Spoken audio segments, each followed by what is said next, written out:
alam selalu menawarkan sesuatu yang unik. Hal-hal yang tak pernah terjadi di dunia manusia, bisa terjadi di dunia hewan. Beberapa hewan memiliki kelamin betina dan jantan yang berfungsi secara bersamaan. Ada juga yang berubah dari betina menjadi jantan atau sebaliknya, tergantung kebutuhan atau kondisi sekitar. Alasan di balik ini beragam, beberapa merupakan proses alami, sementara yang lain seringkali dipicu oleh pemanasan global. Susah dipercaya bukan? Berikut ini adalah hewan-hewan yang bisa berganti jenis kelaminnya.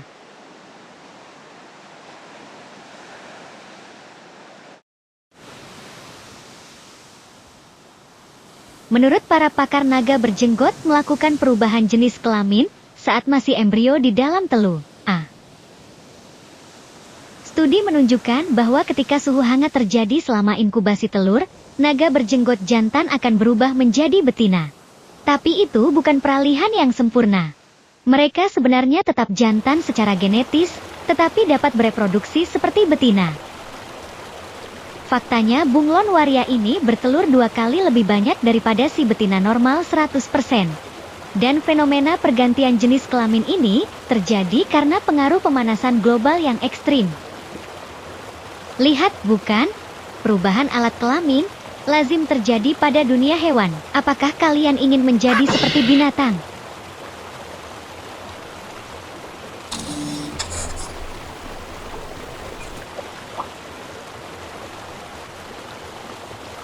Seperti halnya naga berjenggot, embrio penyu hijau juga peka terhadap suhu. Semakin hangat pasir tempat bertelur, semakin banyak betina yang terlahir.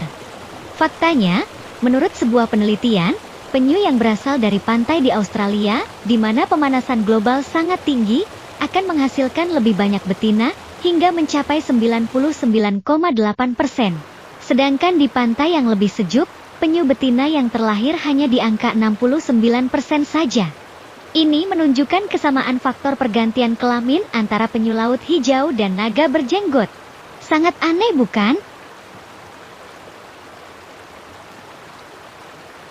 Sebelum kita lanjut, silahkan kalian subscribe channel ini, karena subscribe itu gratis dan menyenangkan.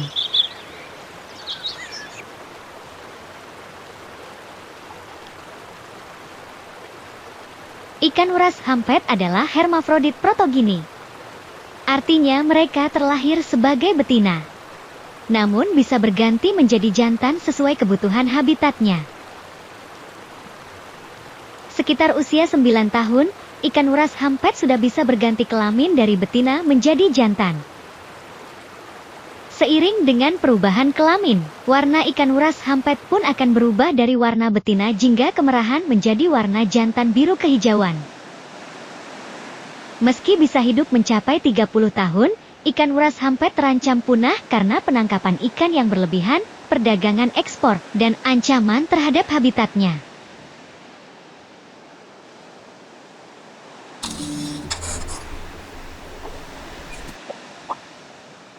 Beberapa ular betina, seperti ular kepala tembaga, mampu melahirkan dalam kondisi masih perawan, tanpa menikmati perkawinan dengan si jantan, bahasa kerennya partenogenesis, yang berarti betina membuahi sel telurnya sendiri tanpa bantuan sang jantan.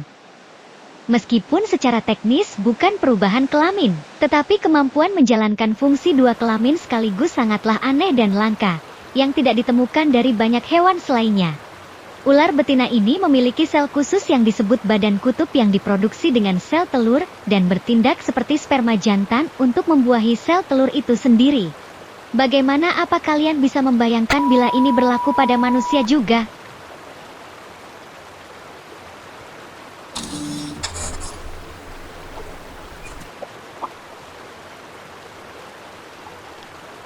Oranye cerah dengan 3 garis putih, ikan badu termasuk hermafrodit. Artinya lahir dari satu jenis kelamin, tetapi dapat beralih ke jenis kelamin lain jika diperlukan. Dalam kasus ikan badut ini, pergantian kelaminnya dinamakan protandri, yaitu perubahan kelamin dari jantan ke betina. Begini cara kerjanya. Ikan badut hidup dalam suatu kelompok di mana hanya 2 anggota yang dewasa secara seksual, jantan dan betina. Anggota kelompok lain adalah pejantan yang belum dewasa secara seksual. Jika sesuatu terjadi pada si betina dalam pasangan kawinnya, pasangan jantannya akan berubah menjadi betina dan akan memilih pejantan baru yang sudah dewasa dari dalam kelompoknya untuk menjadi pasangan barunya. Jadi ada kasus yang si betina berubah jadi jantan, sedangkan pada ikan badut ini pejantan akan berubah jadi betina. Inilah hermafrodit protandri.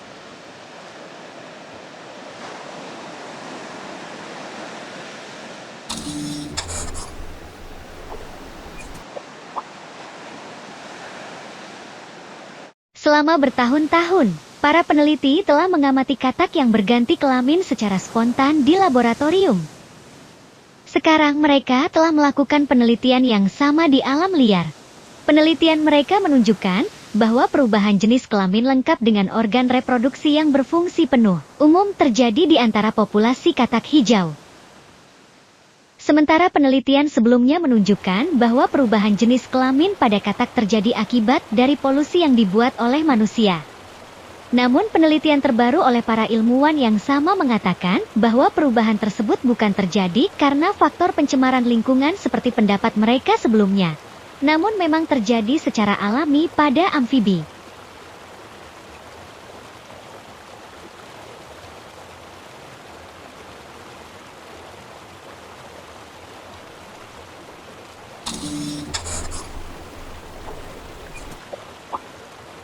Ikan berwarna cerah ini juga protogini. Awalnya sebagai betina dan dapat berubah menjadi jantan sesuai kondisi koloni habitatnya. Biasanya, ini terjadi ketika raja pejantan memiliki koloni betina terlalu banyak, sehingga mendorong ratu betina dewasa untuk berubah menjadi raja ikan jantan dengan membuat koloni baru dengan separuh ikan betina lainnya. Tapi uniknya, ikan ini tidak seperti kebanyakan hewan hermafrodit lainnya. Si ratu betina setelah berubah menjadi jantan, dia dapat kembali menjadi betina lagi jika dia kehilangan banyak koloni betinanya atau kalah perang ketika diserang pejantan dari koloni lain.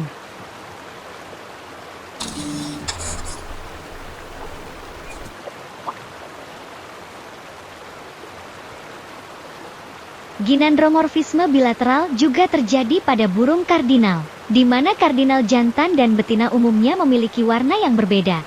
Namun burung kardinal dengan seksual ganda atau bahasa ilmiahnya ginandromorfisme, dia memiliki bulu betina coklat keabu-abuan di satu bagian dan bulu jantan berwarna merah terang di bagian lainnya.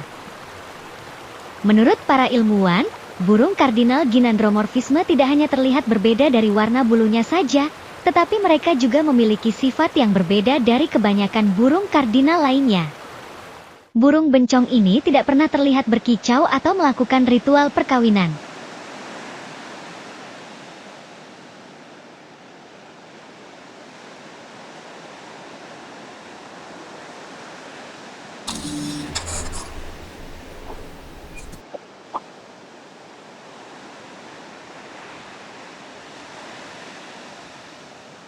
Ikan bass ditemukan di seluruh Amerika.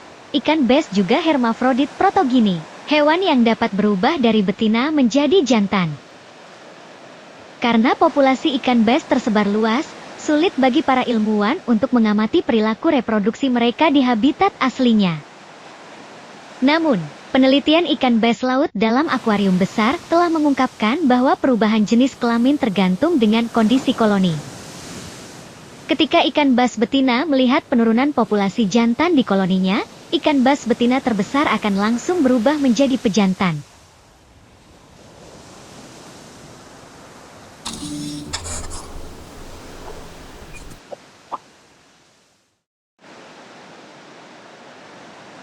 Siput pisang dengan warna khas kuning cerah dan panjang hingga 10 inci. Moluska mirip cacing ini adalah hermafrodit simultan.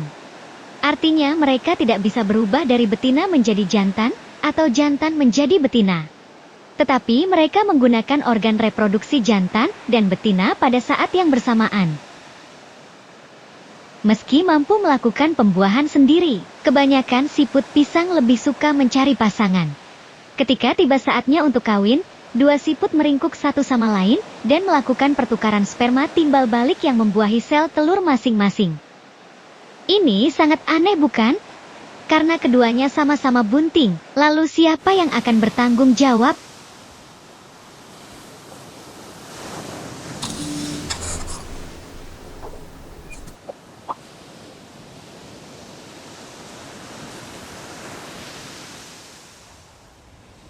Beberapa kupu-kupu memiliki kondisi kelamin ganda langka yang disebut ginandromorfisme, yaitu mutasi genetik yang mana satu individu punya gen jantan sekaligus betina. Tidak semua kupu-kupu bisa berubah kelamin. Hanya 1 dari 10.000 saja, yang berarti kondisi tersebut merupakan fenomena langka. Ginandromorfisme ditemukan pada krustasea, serangga, burung, dan mungkin yang paling spektakuler pada kupu-kupu.